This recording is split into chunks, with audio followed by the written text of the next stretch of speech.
গত 20 তারিখে বাজারবাড়ি থানার অন্তর্গত যে মোহনবাড়ি এলাকা আছে ওইখানে একটি দুর্ঘটনা ঘটে। সেখানে একটি তেল ভর্তি একটা ট্রাক এবং একটি বাইকের মধ্যে সংঘর্ষ হয়।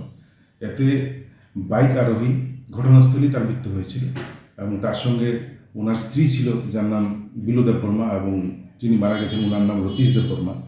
তো বিলু দেববর্মাকে সঙ্গে সঙ্গে খোয়াই হসপিটাল, পরবর্তী সময় আগরতলাতে এজেএমসি জিবিতে রেফার করা হয়েছিল।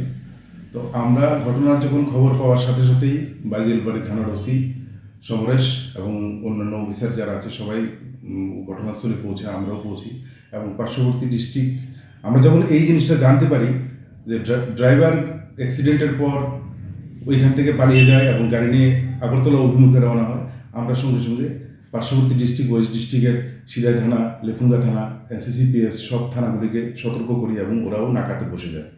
ফাইনালি আমরা গাড়িটাকে ওই দিনই আটক করি এবং গাড়ির ফরেন্সিক এক্সামিনেশনও কমপ্লিট করি এবং এতে আমরা যে ব্যক্তি মারা গেছেন ওনার বডির কিছু পার্টস ওর চাকার মধ্যে আমরা পেয়েছি, সেগুলো আমরা সিজ করেছি। ড্রাইভার পলাতক ছিল, আমরা ওর মোবাইল নাম্বার ট্র্যাক করে বিভিন্নভাবে আজকে বাজারবাড়ির ওসি এবং আমরা সবাই ড্রাইভারকে আজকে অ্যারেস্ট করেছি এবং আজকে তাকে কোর্টে আমরা উঠাবো।